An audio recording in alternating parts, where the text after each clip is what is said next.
Hello दोस्तों, मैं हूं तमेश और आप देख रहे हैं हमारे यूट्यूब चैनल टेक्नो तमेश। आज हम बात करने वाले हैं वाउचर्स के बारे में।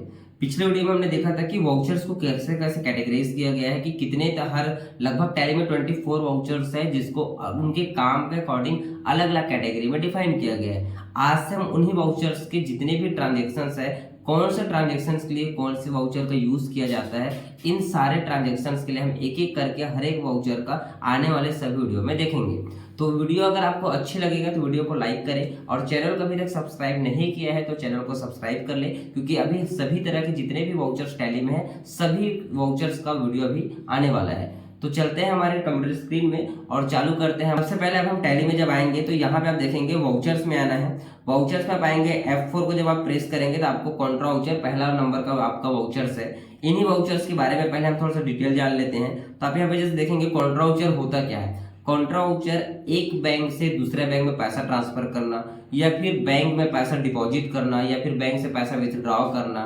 एक कैश अकाउंट से दूसरे कैश अकाउंट में ट्रांसफर करना। बेसिकली ये हमारे कंपनी बुक और बैंक बुक के बीच का जो फिर ट्रांजेक्शन्स होते हैं उसको रिकॉर्ड करने के लिए कॉन्ट्रा वाउचर का यूज किया जाता है। इस वाउचर में किसी भी अदर पार्टी या थर्ड पार्टी का इन्वॉल्व कर जो ट्रांजेक्शन है वो नहीं होता है। कहने का मतलब ये, मान लो किसी पार्टी को आप पेमेंट कर रहे हो तो पेमेंट या फिर किसी पार्टी से आपको पैसा बैंक में मिल रहा है, तो हालांकि वो बैंक में पैसा मिल रहा है या बैंक से पेमेंट हो रहा है, लेकिन वो ट्रांजेक्शन आपके कॉन्ट्रा वाउचर में रिकॉर्ड नहीं किया जाएगा। यहाँ पे सिर्फ और सिर्फ हमारे कंपनी बुक और बैंक बुक के बीच का जो लेन देन है, मान लो मैं अपने कंपनी से कैश को लेके बैंक में जमा किया या फिर बैंक से पैसा निकाल के मैं कंपनी में लेके आया, फिर या फिर मेरा मान लो कंपनी का 2 बैंक में अकाउंट है तो एक बैंक से मैं दूसरे बैंक में पैसा ट्रांसफर कर रहा हूँ, तो इस तरह के जो ट्रांजेक्शन है वही कॉन्ट्रा वाउचर में रिकॉर्ड किया जाएगा।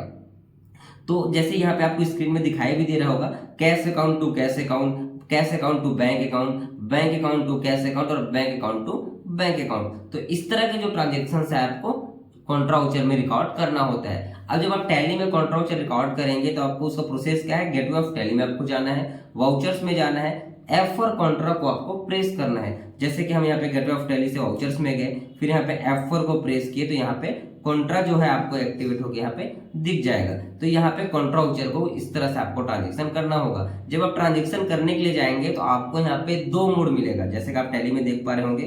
कंट्रोल H को हम जब प्रेस करते हैं तो यहाँ पे डबल एंट्री मोड और सिंगल एंट्री मोड, 2 आपको एंट्री के मोड आपको यहाँ पे मिल जाते हैं। दोनों के लिए रूल्स जो है थोड़ा सा चेंजेस है। यदि आप सिंगल एंट्री मोड में रिकॉर्ड करेंगे तो इसका रूल्स कहता है कि जिस लेजर का अमाउंट बढ़ रहा होगा वो ऊपर अकाउंट वाले सेक्शन में लिखा जाएगा, जिस लेजर का अमाउंट बढ़ रहा होगा घट रहा होगा वो पर्टिकुलर्स में लिखा जाएगा। तो लेजर इंक्रीजिंग अमाउंट लिखा जाएगा अकाउंट वाले ऑप्शन में, लेजर डिक्रीजिंग अमाउंट लिखा जाएगा आपके पर्टिकुलर्स वाले ऑप्शन में। जैसे कि आप टैली में देख पा रहे होंगे यहाँ पे एक अकाउंट का ऑप्शन है और पर्टिकुलर्स का ऑप्शन है। तो जो अकाउंट है यहाँ पे जिस लेजर का अमाउंट बढ़ रहा है ऊपर लिखा जाएगा और जिस लेजर का अमाउंट घट रहा है वो नीचे लिखा जाएगा। जैसे एग्जांपल के लिए अगर हम मान ले, यहाँ पे आप देखेंगे हमने कुछ क्वेश्चन टाइप करके रखा हुआ है कि हमने SBI बैंक में बैंक अकाउंट खोला है, उसके बाद उसी बैंक में 50,000 रुपए हमने जमा किया, तो डिपॉजिट की एंट्री है ये। तो यहाँ पे आप देखेंगे सबसे पहले एंटर करते हैं, हम सिंगल एंट्री मोड में देख लेते हैं कि यहाँ पे SBI बैंक में हम पैसा जमा कर रहे हैं तो SBI बैंक अकाउंट सिलेक्ट होगा।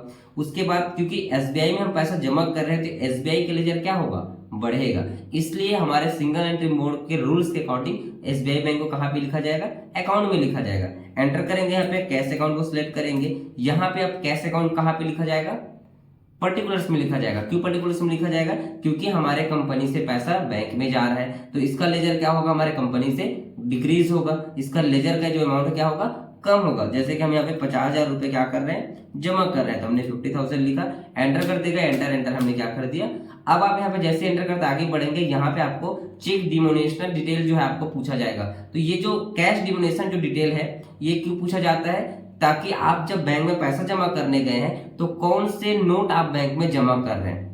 कहने का मतलब ये है कि जब आप 50,000 जमा करने गए तो 500 का नोट था, 2,000 का नोट था कि 100 का नोट था, तो वो आपको यहाँ पे डिफाइन करना होता है। जैसे कि मैंने यहाँ पे लिख दिया 500 का नोट था तो यहाँ पे 50,000 था, मान लो मैंने यहाँ पे लिख दिया 100 नोट था, तो यहाँ पे 50,000 रुपए क्या हो गया हमारा, 500 का 100 नोट था तो 50,000 रुपए हमने क्या किया यहाँ पे जमा किया। अब ये स्क्रीन जो आपसे पूछ रहा था पैसा जमा करने के टाइम पे मेंशन करने का, यदि ये ऑप्शन आपसे नहीं पूछा जाता है तो कीबोर्ड से F12 को प्रेस करें, बैंक डिटेल में आपको जाना होगा, यहाँ पे आपको यूज डिफॉल्ट बैंक एलोकेशन को यस रखना है। उसके बाद आप यहाँ पे देखेंगे नीचे से दूसरे नंबर में प्रोवाइड कैश डिमोनेशन डिटेल आपको पूछा जाएगा, इस वाले ऑप्शन को क्या करना है आपको यस कर देना है। यदि आपको ये ऑप्शन नहीं चाहिए कि कैश का कितना नोट हमने जमा किया आपको टैली में रिकॉर्ड करके नहीं रखना है तो आप इसको बंद भी कर सकते हैं। फिलहाल मैं इसको यस रखा हूं क्योंकि मुझे कैश जमा करने के टाइम पे रिकॉर्ड करना होता है कि कितना नोट मैंने उस बैंक में इस टाइम जब मैं डिपॉजिट करने गया था तब मैंने जमा किया था, 1 अगस्त को जब मैं गया था जमा करने तब मैं करके आया था। यहाँ पे 50,000 लिखा है, यहाँ पे एंटर कर देगा, एंटर इस स्क्रीन को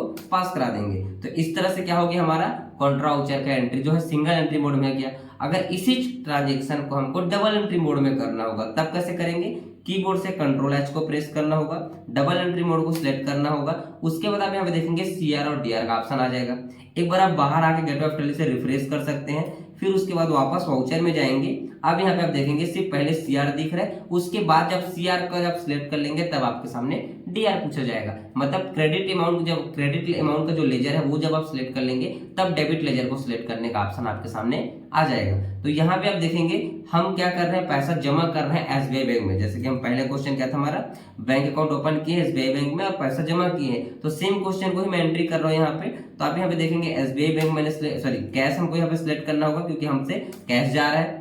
अब ये कितना जा रहा है कैश, हमने कहा 50,000 जा रहा है तो हमने 50,000 सिलेक्ट किया।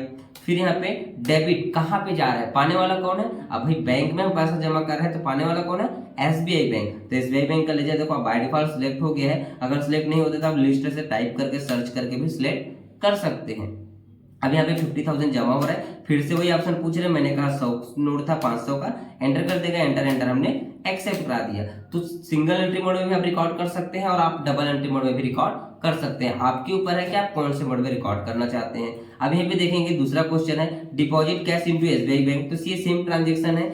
यहाँ पे withdraw cash from SBI bank, अब बैंक से पैसा हम निकाल रहे हैं तो बैंक से निकालने की एंट्री क्या होगा, अगर सिंगल एंट्री मोड में करना होगा तो क्या होगा SBI बैंक क्रेडिट होगा।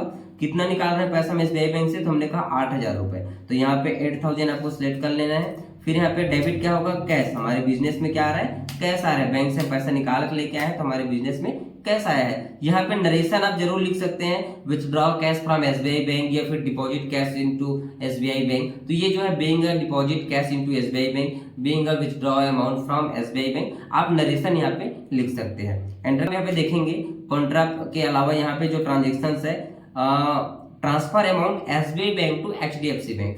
अब यहाँ पे क्या बोल रहा है कि हम एक SBI बैंक से HDFC बैंक में क्या कर रहे हैं, पैसे को ट्रांसफर कर रहे हैं। कितना ट्रांसफर कर रहे हैं, तो 5,000 रुपए ट्रांसफर कर रहे हैं। तो यहाँ पे आप देखेंगे मैं यहाँ पे कंट्रोल H कर लेता हूँ, सिंगल एंट्री मोड में करके दिखा देता हूँ। हम यहाँ पे डिपॉजिट कर रहे हैं कहाँ पे, HDFC बैंक में, क्योंकि SBI बैंक से पैसा निकल रहा है और HDFC बैंक में जाके डिपॉजिट हो रहा है जब हम पैसा ट्रांसफर करते हैं। तो ऊपर कौन सा आएगा अकाउंट में, HDFC बैंक। अब HDFC बैंक का लेजर नहीं बना है तो आपको क्या करना होगा, Alt+C को प्रेस करना होगा।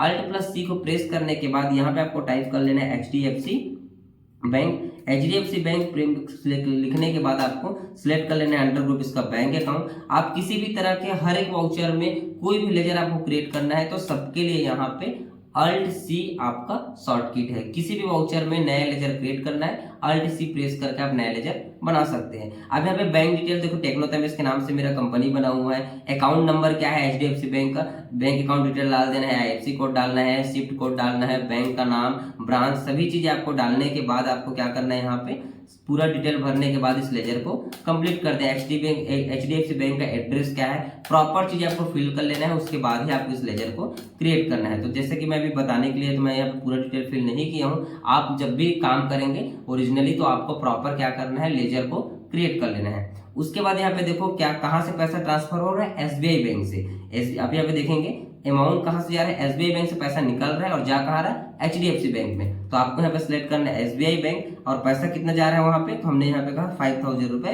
ट्रांसफर कर रहा है। एंटर करते जाएंगे, यहाँ पे नरेशन में लिख सकते हैं being amount transfer SBI to HDFC bank. आप यहाँ पे प्रॉपर लिख सकते हैं, जैसे कि मैं यहाँ पे लिख देता हूँ बीइंग अमाउंट ट्रांसफर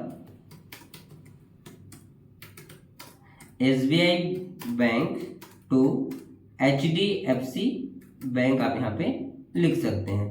यहाँ पे अमाउंट भी लिख सकते हैं ₹5000, आप चाहे तो अमाउंट भी लिख सकते हैं, अदरवाइज सिर्फ ट्रांसफर SBI टू HDFC लिख के भी आप कंप्लीट कर सकते हैं। एंटर करते जाएंगे, एंटर आपको एक्सेप्ट करा देना है। अब इस ओवरऑल जितने भी ट्रांजेक्शन आप करेंगे, इस ट्रांजेक्शन करने के टाइम पे आपको एक चीज जरूर ध्यान रखना है कि आप जो ट्रांजेक्शन कर रहे हो उसका डेट क्या है। यहाँ पे जैसे कि 1 अगस्त मैं सेट करके रखा हुआ हूँ। जब भी आप कॉन्ट्रा एंट्री करें या पेमेंट एंट्री करें, किसी भी तरह के वाउचर का जब आप रिकॉर्ड करेंगे, तो आपको यहाँ पे जरूर ध्यान रखना है कि आप कौन से डेट पे आप ट्रांजेक्शन रिकॉर्ड कर रहे हैं। डिपॉजिट करना है आप कौन से डेट पे गए हैं, विथड्रॉ कौन से डेट पे गए हैं। इससे आपको बैंक रिकंसिलेशन करने में, बैंक और कंपनी बुक को मिलाने में आपको इजी जाएगा। अगर आप कोई भी डेट पे ट्रांजेक्शन कर देंगे, मान लो डिपॉजिट आपने कल किया और आज के डेट पे आपने एंट्री कर दिया, तो आपको बैंक बुक और कंपनी बुक को मिलाने में क्या होगा, आपको कठिन होगा या आपको प्रॉब्लम आ सकता है। तो इसलिए आप क्या करें कि जब भी आप एंट्री करें, आपको डेट जरूर यहाँ पे डिसाइड करें कि कौन से डेट पे आप ट्रांसफर कर रहे हैं, या कौन से डेट से आप पैसा विड्रॉ कर रहे हैं, या कौन से डेट पे आप पैसा डिपॉजिट कर रहे हैं। इसके बाद जितने भी आपने ट्रांजेक्शन किया है, इसका यदि आपको रिपोर्ट देखना हो तो वाउचर के जस्ट नीचे आपको डे बुक मिल जाता है। इस डे बुक में आप देखेंगे यहाँ पे जितने भी आपने एंट्री किया, जैसे कि पेमेंट किए हैं, कॉन्ट्रा का एंट्री किए, सारे ट्रांजेक्शन डे बुक में दिख जाएगा। कीबोर्ड से Alt F1 या फिर Alt F5 यदि आप प्रेस करेंगे तो आपको यहाँ पे इसका जो डिटेल में आपको डिटेल है उसका आपको मिल जाएगा, पूरा कंप्लीट आपको डिटेल मिल जाएगा कि कैसे बैंक में कैश जमा किया गया है, कि HDFC बैंक से SBI में गया है। पूरा जानकारी आपको Alt F1 करने से डिटेल में मिल जाता है। तो ये तो बेसिक आपको रिपोर्ट मिल जाएगा डे बुक से। उसके बाद आपको और डिटेल में चाहिए तो आप डिस्प्ले मोर रिपोर्ट्स में जाएंगे, फिर आपको जाना होगा अकाउंट बुक में। यहाँ पे आप देखेंगे आपको मिल जाएगा कॉन्ट्रा रजिस्टर्स। तो ये जो कॉन्ट्रा रजिस्टर है, यहाँ पे जब जाके आप एंटर करेंगे तो कौन से महीने में कितना आपने एंट्री किया। जैसे कि मैं कैश डिपॉजिट किया था 1 अप्रैल को, ठीक है, या अप्रैल में 18 अप्रैल को यहाँ पे डिपॉजिट हुआ है। फिर आप यहाँ पे देखेंगे 4 एंट्री अगस्त में हुआ है। तो पूरे मंथ का आपको जो ट्रांजेक्शन है, कौन से मंथ में कितना वाउचर हमने एंट्री किया है कॉन्ट्रा का, वो पूरा रिपोर्ट आपके यहाँ पे मिल जाएगा। जाके आप किसी भी मंथ में आप एंटर करेंगे, जैसे अगस्त मंथ में मैंने एंट्री किया था तो अगस्त मंथ में एंटर किया, तब आप यहाँ पे देखेंगे 4 एंट्री अगस्त मंथ में था।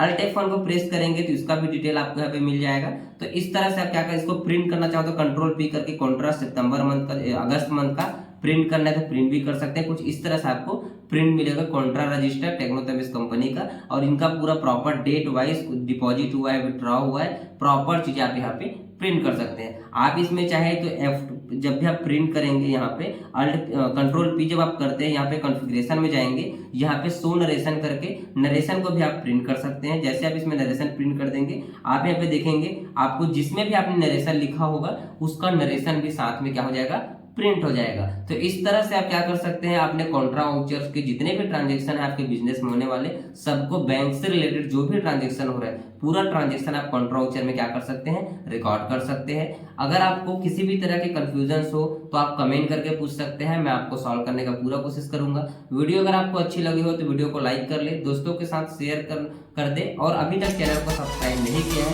तो चैनल को सब्सक्राइब कर ले। मिलते हैं नेक्स्ट वीडियो में। Thank you.